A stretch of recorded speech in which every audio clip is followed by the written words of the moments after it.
Hello students, welcome to the class. आज की class में आप सभी का स्वागत है। तो आज हम जो चर्चा करने जा रहे हैं वो दिल के मामले में है। यानी हम बात करें तो आज हम ह्यूमन के हार्ट को लेकर बात करेंगे।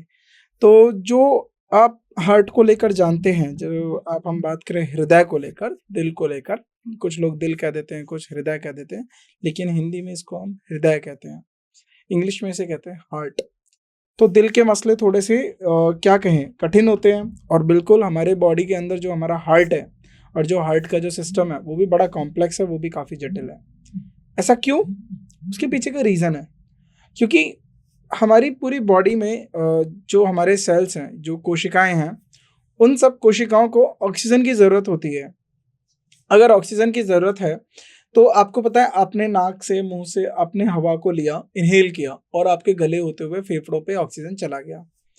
अब ये जो ऑक्सीजन आपके फेफड़ों में गया, यहाँ से ये ऑक्सीजन आप मेरे सर तक, आपकी उंगलियों तक, मतलब मेरा का कहने का मतलब है ह्यूमन की बात करें, उनके सर तक, उंगलियों तक, पैर तक, आंखों तक, कानों तक, हर एक कोशिकाओं तक जाएगा कैसे?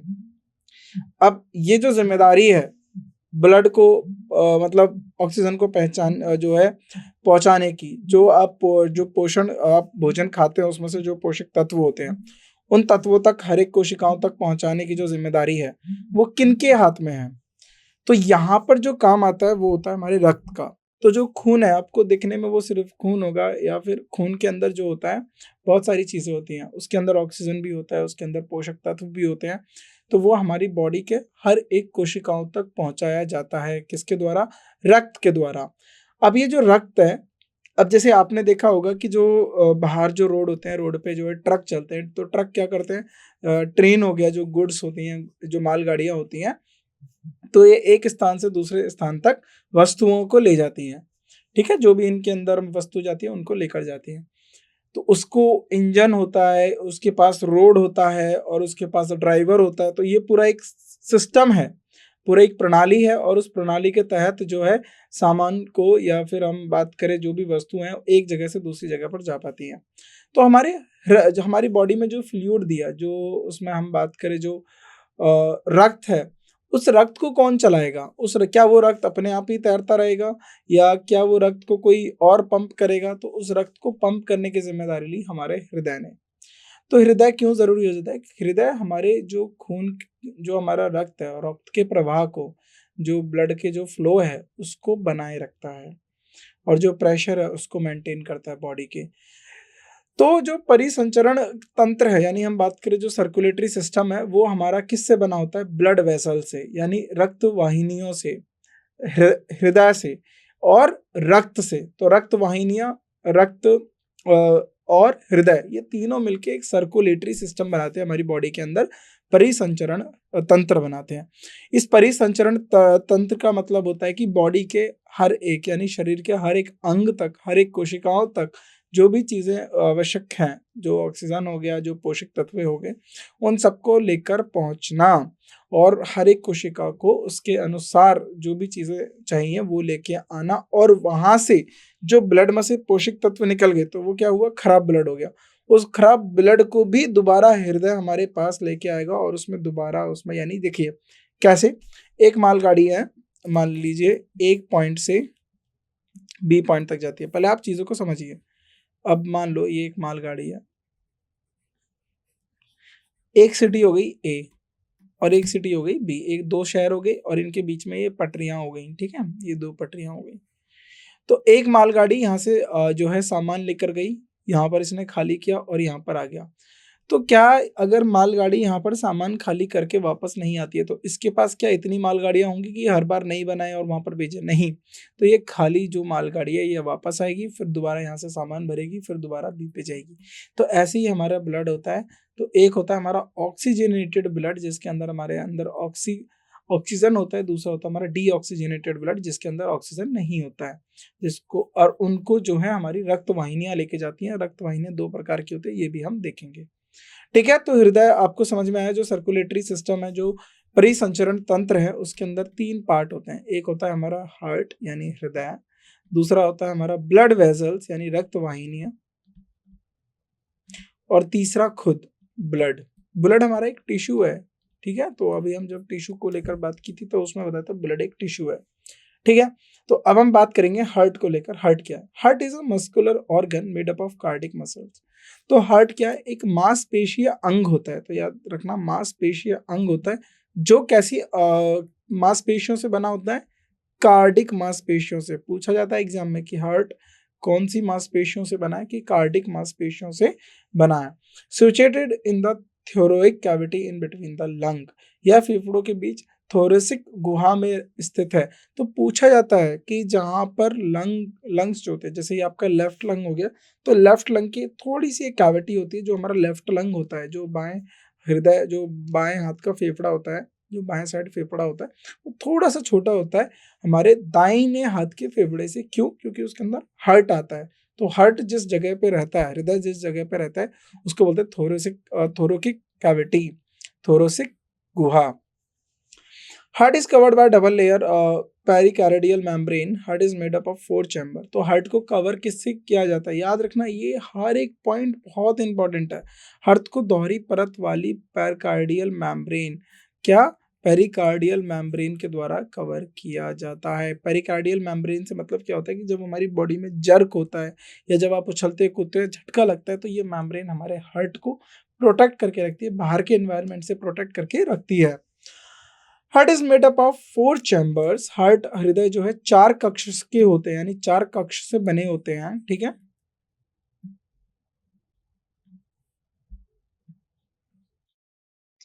The upper 2 chambers are called arteria, divided by interstitial septum into right and left atrium. तो ऊपरी 2 कक्षे आंतरीय अंतरात्रीय स्पेटम द्वारा दाहिने और बाइने आलिंद के रूप में विभाजित किया जाता है। तो आर्ट का मतलब इस तरीके से 4 चैम्बर हो गया, ऊपर 2 चैम्बर, नीचे 2 चैम्बर, ठीक है। तो ऊपर 2 चैम्बर हैं, उनको क्या हो जाता है? आर्ट्रिया। आर्ट्रिया डिवाइडेड बाय किससे उनको विभाजित किया जाता है? इंटरएट्रियल स्पेटम इनटू राइट और लेफ्ट में उसको जो है विभाजित कर देते हैं आरटीएम में। द लोअर चैम्बर, जो नीचे के 2 होते हैं, उनको हम बोलते हैं वेंट्रिकुलर स्पेटम, और वो वेंट्रिकल्स में। ऊपर वाला वेंट्रिकल, यानी इनको हम बोलते हैं आर्टम, और नीचे वाले को हम बोलते हैं वेंट्रिकल, है ना। तो याद रखना, ठीक है। The upper chambers are smaller than lower chambers. तो याद रखिएगा, जो ऊपरी कक्ष होते हैं वो निचले कक्षों से छोटे होते हैं। तो अपर जो चैम्बर होते हैं, हार्ट का जो ऊपरी कक्ष होता है, वो निचले कक्ष से क्या होता है? छोटे होते हैं। दाहिने यानी right आर्टियम open into right ventricle and left आर्टियम open into left ventricle. तो देखो, ये बात कर लेते हैं, ठीक है। ये राइट और ये लेफ्ट हो गया। तो अभी हम हृदय को देखेंगे, तब देख लेंगे, ठीक है। इसको आप देख लिए। जो राइट आर्टियम होता है, जो दाहिना आर्टियम होता है, वो राइट वेंट्रिकल में खुलता है। यानी अगर ये मान लो राइट है, तो ये इधर आएगा, ये इधर आएगा, ये इस तरीके से कनेक्ट होंगे, ठीक है। और लेफ्ट आर्टियम जो है वो लेफ्ट वेंट्रिकल में खुलेगा। और द ओपनिंग बिटवीन राइट आर्टिया and right ventricle is guarded by tricuspid valve. तो यानी जो इनकी ओपनिंग है, जो खुलने का जो जो जहां पर ये खुलेंगे बंद होंगे, तो दाहिने आलिंद और दाहिने नीले के बीच के खुलने का त्रिक्रिप्लित वाल्व के द्वारा सुरक्षित किया जाता है। ट्री कपस्पिड वाल्व के द्वारा इनको क्या है? प्रोटेक्ट किया जाता है, गार्डेड किया जाता है। The opening of right atria into left ventricle is guarded by bicuspid valve. तो ये होता है बाइकस्पिड वाल्व। तो याद रखना इनके नाम, ठीक है। त्रिक्रिप्लित वाल्व और द्विक्लिप्त वाल्व किसे कहा जाता है? तो right ventricle open into pulmonary artery. तो जो राइट वेंट्रिकल है वो कहाँ खुलेगा? वो पॉलीमरी आर्टरी में खुलेगा। और जो लेफ्ट वेंट्रिकल है, जो बाइना वेंट्रिकल है, वो एरोटोमा खुलेगा। अभी हम देखेंगे बोथ ओपनिंग को किसके द्वारा? सेमिलूनर वाल्व के द्वारा दोनों को जो है प्रोटेक्ट किया जाता है। सेमिलूनर वाल्व क्या होता है? पीछे के, यानी रक्त पीछे की तरफ ना बहे, आगे चले, उसको बचाने में मदद करता है। तो दाहिनी नीलीय फुफ्फुसकीय धमनी जो होती है, जो हमारी आर्टरी है, में खुलता है, जबकि नीलीय आर्टरा में खुलता है। दोनों खुलने में सेमिलूनर वाल्व द्वारा सुरक्षित किए जाते हैं। सेमिलूनर वाल्व रक्त को पीछे बहने से रोकता है, ठीक है। तो अब ये हम हार्ट की जो है वर्किंग को लेकर पढ़ रहे हैं। जैसे ये हार्ट है ना हमारा, राइट वेंट्रिकल, लेफ्ट वेंट्रिकल। अभी हम इसको और समझेंगे। पहले इसको पढ़ लेते हैं। The valve of ventricles are thicker than atria. तो जो वेंट्रिकल होते हैं उनकी जो वॉल हैं वो क्या होती हैं, आर्टरिया से मोटी होती हैं। In the right upper corner of right arteria, a node of specialized tissue is found known as sino-auricular node of or SAN। देखो जो right upper corner of right atria हो गया, देखो पहले इसमें देखिए right atria, sinoatrial node हो गया ना, तो ये इसके ऊपर का जो ये आपको नोड दिखाई दे रहा है इसको बोलते हैं sinoatrial auricular node.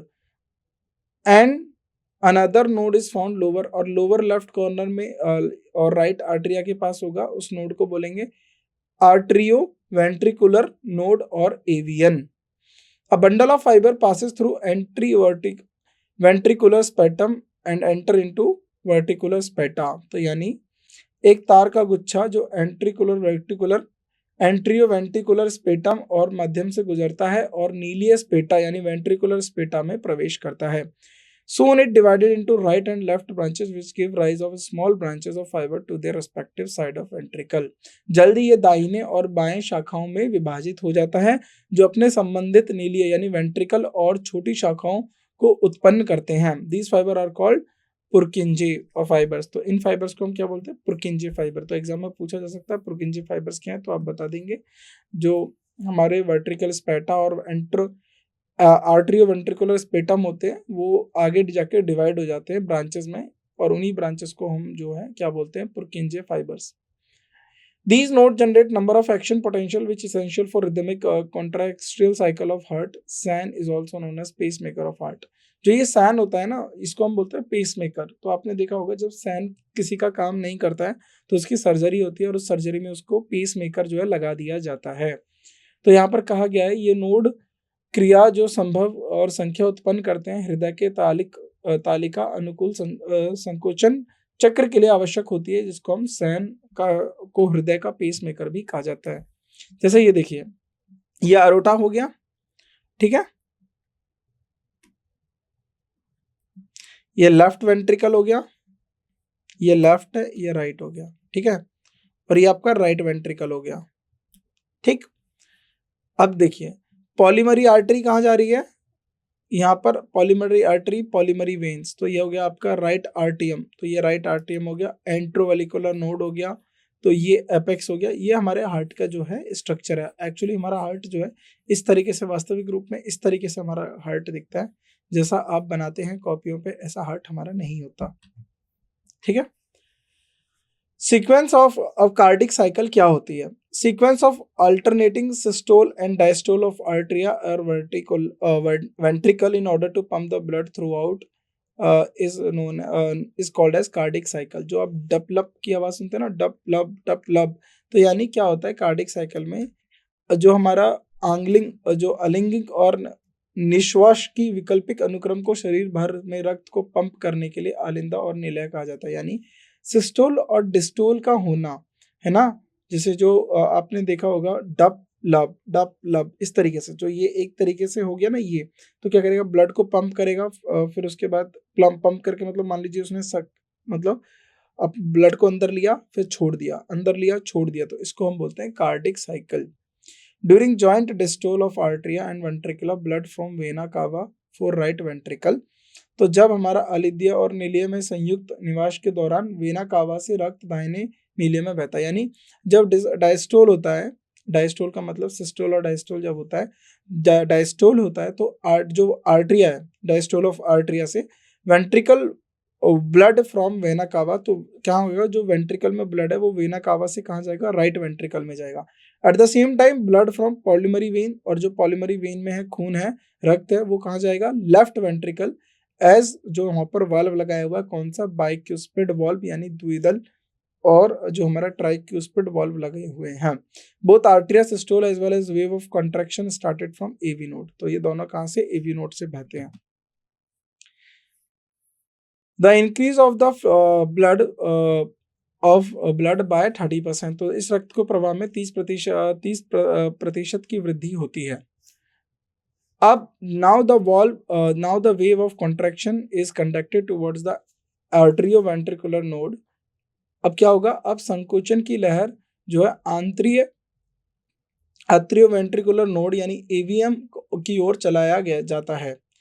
Action potential is generated in ventricular by bundle of His this cause the ventricular to systole. तो ये बताया गया कि जो सिस्टोल होता है और डायस्टोल होता है, तो ये जो प्रोसेस होता है, तो ये जो ब्लड है वो वेन से लेते हैं, आर्टरी से लेते हैं और उसके बाद उसको दोबारा भेजते हैं। Now the artery undergoes relaxation और डिस्टोल। तो जो आर्टरी है, अब आर्टरी क्या है, रिलैक्सेशन में चली जाएगी due to increased pressure inside ventricular bicuspid tricuspid valve close and semilunar valve open. तो अब क्या है, वो रिलैक्स हो गया तो उसके अंदर प्रेशर बढ़ गया। अब प्रेशर बढ़ गया तो जो हमारे वाल्व हैं, जो बाइक्यूस्पिड और ट्राइक्यूस्पिड वो जो वाल्व हैं वो बंद हो जाएंगे और सेम्युलर वाल्व जो है ओपन हो जाएगा। Blood from ventricular pump into pulmonary artery और आर्टरा में आ जाएगा, होता है। Now ventricle start to diastole. अब वेंट्रिकल क्या होगा, डायस्टोल करेगा due to decrease in pressure, और प्रेशर में जैसे ही कमी आएगा वेंट्रिकुलर सेम्युलर वाल्व जो है वो बंद हो जाएगा, विच प्रिवेंट द बैक। अब देखिए डायस्टोल हुआ वेंट्रिकल में तो उससे क्या हुआ, प्रेशर में कमी हुई। अब प्रेशर में कमी होने की वजह से जो सेम्युलर लूनर वाल्व है वो बंद हो जाएगा, और उसके बंद होने से जो रक्त का जो प्रभाव पीछे जा रहा है वो रुक जाएगा। As the pressure inside ventricular further decrease by tricuspid valve open by the pressure of arterial blood. तो जैसे जैसे प्रेशर जो है डिक्रीज होता जाएगा, जो बाय और ट्राइक्यूस्पिड है वो क्या हो जाएंगे, वाल्व ओपन हो जाएंगे और प्रेशर जो है आर्टेरियल ब्लड का हो जाएगा। तो ओपन होने से वो जो आर्टेरियल ब्लड है वो फ्लो होगा। This time both artery and ventricle are in diastole condition. तो दोनों आर्टरी और वेंट्रिकल क्या हो जाएंगे, डायस्टोल स्थिति में हो जाएंगे, निश्वास स्थिति में हो जाएंगे। The action potential is again generated in SA node. तो फिर से ये क्या हो जाएगा, नई क्रिया संवेदन फिर एसए नोड का उत्पन्न होती है। Circulatory system have two path. तो जो भी हमारा सर्कुलेटरी सिस्टम है उसके दो हिस्से हैं, दो पथ हैं। फुफ्फुसिया परिसंचरण की शुरुआत दाहिने नीलिया और दाहिने वेंट्रिकल द्वारा ऑक्सीजन रहित रक्त में फुफ्फुसिया धमनी में पंप करके होते हैं। तो पॉलीमरी सर्कुलेशन जो होता है वो कहाँ से शुरू होता है, जो डीऑक्सीजनेटेड ब्लड है यानी जो ऑक्सीजन रहित ब्लड है उससे राइट वेंट्रिकल से पॉलीमरी आर्टरी में होता है। The pulmonary artery bring the blood to lung. जो पॉलीमेट्री आर्टरी है जो ब्लड से लंग में आती है। From the lung oxygenated blood is carried. तो क्या होगा, अब ये जो ऑक्सीजनेटेड ब्लड है ये क्या करेगा, लेफ्ट आर्टरियम के पॉलीमरी वेन्स में जो है आ जाएगा। तो अब बताया ना आपने कि वो जो डीऑक्सीजनेटेड ब्लड है उसको लेके आए, फिर ऑक्सीजनेटेड ब्लड है उसको भेज दिया गया। तो ये जो प्रोसेस है इसी को हम बोलते हैं पॉलीमरी सर्कुलेशन, राइट। चलिए आगे बढ़ते हैं। Double circulation. तो अब डबल सर्कुलेशन की बात करें, systematic circulation is started by pumping of oxygenated blood into aorta by left ventricle. तो जो हमारा तांत्रिक परिसंचरण की जो शुरुआत है वो बाएं वर्टिकल से यानी बाएं नीलिये द्वारा और ऑक्सीजन युक्त रक्त यानी जो हमारा ब्लड है जिसके अंदर ऑक्सीजन है वह महाधमनी में पंप करती है, यानी वो किसमें, आरोटा के अंदर पंप करता है।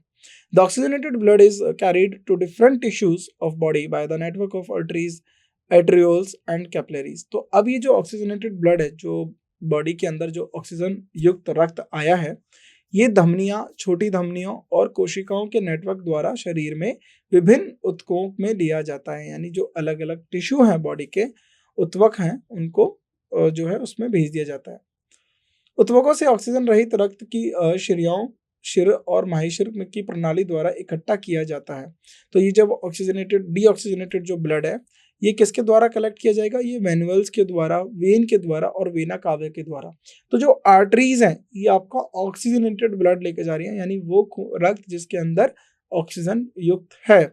और जो वेन है, जो वेना कावा है, वो क्या लेके जा रही है, वो आपका जो ऐसा रक्त लेके जा रहे हैं जिसके अंदर ऑक्सीजन नहीं है या ऑक्सीजन की उपयुक्त नहीं है।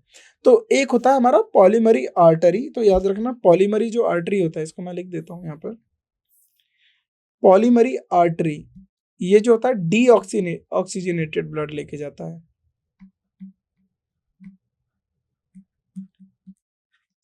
और पॉलीमरी वेन ये ऑक्सीजनेटेड।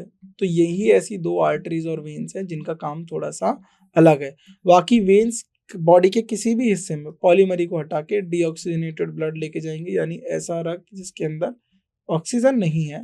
और आर्टरीज वो होंगी जो हमारा ऑक्सीजनेटेड यानी ऐसा रक्त जिसके अंदर ऑक्सीजन की उपयुक्तता है। The vena cava bring the blood from right atrium, तो जो वेना कावा है, जो महाशिरा है, वो कहाँ से करेगा, रक्त को दाहिनी अलिंदा में ले जाती है।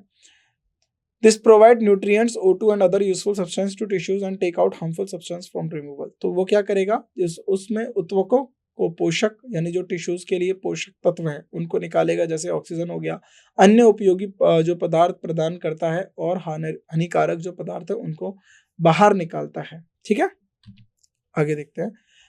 हैप्टिक पोर्टल सिस्टम, तो ये हैप्टिक पोर्टल सिस्टम क्या है, blood from intestine is carried by portal vein, तो जो हमारी आंतों से जो रक्त निकाला जाता है वो पोर्टल वेन द्वारा निकाला जाता है। It carry the blood to liver before it delivered to systematic circulation, और यह रक्त को कहाँ, सारणीय परिसंचरण के लिए वितरित किए जाने से पहले रक्त तक पहुंचाती है, और जो this is called hepatic portal system, और इसे यकृत पोर्टल सिस्टम कहा जाता है। देखिए, ब्लड को प्योर करने का काम दो जगह होता है, एक तो हार्ट में और दूसरा होता है लीवर में। हमारे लीवर में भी ब्लड जो है उसको जो है बॉडी डिटॉक्स करती है, तो जो ब्लड में से हार्मफुल चीजें हैं उनको भी हमारे बॉडी जो है लीवर के द्वारा निकालती है। Coronary system of blood vessel supply the blood to the from the cardiac muscles, तो जो हमारा क्रोनरी सिस्टम है, हृदय मांसपेशियों को रक्त पहुंचाने और उससे वापस लेने को कोरोनरी रक्त जो है नालिका प्रणाली की आपूर्ति करता है। जो कोरोनरी वेसल्स होती हैं, याद रखना, जो कोरोनरी वेसल्स होते हैं ये हमारे ब्लड के जो पार्ट है, जैसे ब्लड की खुद की जो मसल्स होती हैं जिनको हम कार्डिक मसल्स कहते हैं, उनको रक्त प्रदान करती है हमारे कौन सा, coronary system of blood vessels. तो ये चीज याद रखना, ये एग्जाम में पूछा भी गया है। अब बात करते हैं ब्लड ग्रुप्स का। तो आपने देखा होगा ये तो हर एक व्यक्ति का जो है, कुछ व्यक्तियों का ब्लड ग्रुप सेम होता है, किन्हीं का अलग होता है। और ये क्या होता है, जैसे A positive, A negative, B positive, B negative, O positive, O negative, A B positive, A B negative. तो इस तरीके से जो ब्लड ग्रुप है वो बटे हुए होते हैं। तो ब्लड ग्रुप के बारे में कैसे पता चला, क्या होता है, इसको लेकर भी हम थोड़ा अभी चर्चा करते हैं। Blood group was discovered by Landsteiner in 1900, तो 1900 में या 1900 दशक में जो है लेंस्टनायर ने जो है ब्लड ग्रुप के बारे में जो है पता करा, खोजा। For this he was awarded with the Nobel prize in 1930। तो ब्लड ग्रुप के बारे में जानकारी देने के लिए, इस बारे में खोज निकालने के लिए इनको नोबेल प्राइज से जो है सम्मानित करा गया 1930 में। याद रखिएगा, लेंस्टनायर ने। Blood is different. Human appears to be similar due to presence or absence of antigen in differ in some aspect. तो अब ये ब्लड अलग अलग क्यों है? विभिन्न मानवों को रक्त समान दिखाई देता है, यानी हम सबको रक्त समान दिखाई देगा, लेकिन एंटीजन की उपस्थिति और अनुपस्थिति के कारण यह कुछ पहलुओं में अलग होता है। तो हम ये कहें कि रक्त जो है लाल है, इसका मतलब सभी में रक्त एक समान है, ऐसा नहीं है। हर एक का रक्त जो है अलग हो सकता है, समान हो सकता है। ये निर्भर करता है उसके अंदर जो एंटीजन है उसकी उपस्थिति है या अनुपस्थिति है। The difference in blood of human is the glycoprotein found on the surface of the red blood cells called antigen. और ये जो डिफरेंस है, जो ये आप बात कर रहे हैं, जो ये अलग हो रहा है, एक जो हर मानवों में जो ब्लड ग्रुप है ये अलग हो रहा है। इस अलग होने की जो रीजन है, इसका जो कारण है वो क्या है, कि मानव के रक्त में अंतरलाल, जो हमारी हमारी रेड ब्लड सेल्स होती है, लाल रक्त कोशिकाएं होती हैं, इनकी सतह पर पाए जाने वाला गायलोक्रोप्रोटीन एंटीजन कहलाता है। तो ये जो गायलोक्रोप्रोटीन है, इसकी मात्रा के पर ही ब्लड ग्रुप जो है निर्भर करता है। Antigens are of two type, antigen A, antigen B. तो ये जो एंटीजन होते हैं ये दो प्रकार के होते हैं, एक को हम बोलते हैं एंटीजन ए और दूसरे को बोलते हैं हम एंटीजन बी। ये एंटीजन प्रतिरक्षा प्रतिक्रियाओं को उत्तेजित करता है। तो ये क्या करता है, ये जो हमारा इम्यून, जो हमारा रिस्पॉन्स है उसमें ये मदद करता है ना, इंड्यूस करता है, हमारे इम्यून सिस्टम को उत्तेजित करता है। आगे एबीओ ग्रुपिंग क्या होता है? ABO grouping is based on the presence of absence of these two surface antigen on the blood cells. तो ABO समूह जो बद्ध करने वाला लाल रक्त कोशिकाओं पर इन दो सतह एंटीजन की उपस्थिति और अनुपस्थिति पर आधारित होता है। कौन से दो एंटीजन? ग्रुप ए एंटीजन और ग्रुप बी एंटीजन। तो इनकी एब्सेंस और इनकी प्रेजेंस ABO ग्रुपिंग कहलाई जाती है। जो प्लाज्मा है, plasma of different individuals have two neutral proteins produced in response of antigen. तो विभिन्न व्यक्तियों की प्लाज्मा में एंटीजन को प्रतिक्रिया में उत्पन्न होने वाले 2 प्राकृतिक प्रोटीन होते हैं। कौन से 2 प्रोटीन होते हैं, अभी हम ये देखते हैं। On the basis of presence of antigen there are 4 blood group in human. तो इन्हीं एंटीजन की उपस्थिति के कारण और इनकी उपस्थिति के आधार पर मनुष्य में 4 रक्त समूह होते हैं। अब ये 4 रक्त समूह कौन से हैं? अब ब्लड कंटेनिंग एंटीजन ए, तो ऐसा रक्त जिसमें एंटीजन ए की मात्रा है तो उसे हम बोलते हैं blood group A. Blood containing antigen B, तो ऐसा रक्त जिसके अंदर ब्लड ग्रुप में बी की मात्रा है तो उसे हम बोलते हैं ब्लड ग्रुप बी। जिनके अंदर दोनों एंटीजन या ए और बी दोनों एंटीजन होते हैं उनको हम बोलते हैं ग्रुप ए बी। और जिनके अंदर कोई भी एंटीजन नहीं होता है, यानी ना ही ए है ना ही बी है, तो जिनके अंदर एंटीजन नहीं है, ग्रुप ए एंटीजन और ग्रुप बी एंटीजन नहीं है, उसको हम बोलते हैं ब्लड ग्रुप ओ। राइट। अब इसमें देखा होगा आपने, इसमें पॉजिटिव और नेगेटिव आता है, तो वो क्या होता है उसको और समझ लेते हैं। N opposite type of protein is found in blood plasma. तो रक्त प्लाज्मा में प्रोटीन की एक विपरीत प्रकार पाया जाता है। इन्हें हम क्या बोलते हैं? एंटीबॉडी। इन्हें हम बोलते हैं antibody. These are also 2 type antibody. तो ये 2 टाइप की एंटीबॉडी होते हैं, ए एंड एंटीबॉडी बी। तो ए एंटीबॉडी और बी एंटीबॉडी, एंटीबॉडी ए और एंटीबॉडी बी। तो blood group with antigen A do not have antibodies.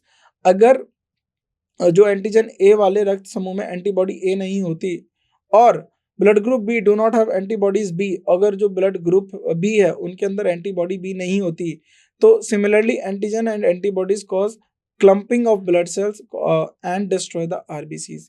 तो समान एंटीजन और एंटीबॉडी रक्त की कोशिकाओं को थक्के यानी जो है रक्त क्लोटिंग करते हैं, क्लम्पलिंग करते हैं और आरबीसी जो है रेड ब्लड सेल्स है उनको नष्ट करते हैं। Blood group A have antibodies B. तो जो ब्लड ग्रुप ए है अगर उनके पास बी एंटीबॉडी है और ब्लड ग्रुप बी है उनके पास ए एंटीबॉडी होती है, तो क्या होगा? During the blood transfusion any blood can not be use. तो जब ब्लड ट्रांसफ्यूजन होता है, जो रक्त का जो आदान प्रदान किया होता है, तो आपने देखा होगा कि उसमें जो है हर एक जो खून है वो उपयोगी नहीं होता है। तो हमेशा जो ब्लड डोनर होता है, जो रक्त देता है, जो रक्तदान करता है, वो हमेशा उसी ब्लड ग्रुप का होना चाहिए। तो जिस व्यक्ति को, मान लीजिए कोई एक व्यक्ति है जिसको ब्लड ग्रुप ए की ज़रूरत है, ए पॉजिटिव की ज़रूरत है, ए प्लस की ज़रूरत है, तो उसको ए नेगेटिव नहीं ए प्लस ही चाहिए होगा। तो दाता को रक्त प्रतिकर्ता के रक्त से मेल खाना चाहिए ताकि लाल रक्त कोशिकाओं को धक्का मारने या नष्ट होने से बचाया जा सके। तो ये जो क्लम्पलिंग की बात कर रहे थे ना, अगर सेम एंटीजन या एंटीबॉडीज अगर बदल गई तो क्या होगा? उससे आरबीसीज नष्ट होने लगेंगी और आरबीसीज नष्ट होने की वजह से जो खून, आरबीसी जो रेड ब्लड सेल्स होते हैं ये हमारे ऑक्सीजन को कैरी करता है, इनके अंदर आयरन की मात्रा होती है। तो अगर ये नष्ट होने लगेगा तो इंसान के लिए खून की जो है कमी आ जाएगी। खून में जो है मिलावट के कारण जो नुकसान है वो मृत्यु तक पहुंच सकते हैं। तो इसीलिए देखा होगा आपने कि जो ब्लड ग्रुप होते हैं वो समान ब्लड ग्रुप वाले व्यक्ति से ही दिया जाता है। तो जब भी रक्तदान दिया जाता है तो बोला क्यों जाता है कि ज़्यादा से ज़्यादा रक्तदान दिया जाए। अगर किसी एक ब्लड ग्रुप की कमी है, मान लीजिए कोई ब्लड ग्रुप बहुत रेयर है जो नहीं मिलता है, जैसे कि A negative, B negative, A B negative, O negative, तो जितना ज़्यादा रक्तदान किया जाएगा तो उससे क्या होगा? अगर कोई व्यक्ति है जिसको बी नेगेटिव ब्लड ग्रुप की ज़रूरत है तो उसको बी नेगेटिव ब्लड ग्रुप मिल सके, क्योंकि वह कोई और ब्लड ग्रुप जो है इस्तेमाल नहीं कर सकता। तो आज के लेक्चर में हम सर्कुलेटरी सिस्टम, जो हमारी परिसंचारण प्रणाली है, उसको हम यहाँ तक रोकते हैं। उसके बाद की चर्चा हम अगले लेक्चर में करेंगे। तो जितनी भी बातें मैंने आपको बताई, जो भी इंपॉर्टेंट चीज़ें आपको अंडरलाइन करने के लिए बोला है, उनको याद रखिएगा, क्योंकि एग्जाम में हार्ट से, हृदय से या परिसंचरण प्रणाली से जो सवाल हैं वो आपके पूछे जाते हैं।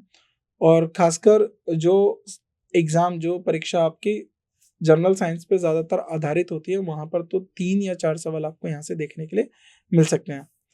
तो इन सभी को आप अच्छे से तैयार करिए और निरंतर अभ्यास करते रहिए। बाकी आप सभी का धन्यवाद आज की क्लास से हमसे जुड़ने के लिए। आपसे मुलाकात होती है अगली क्लास में। धन्यवाद।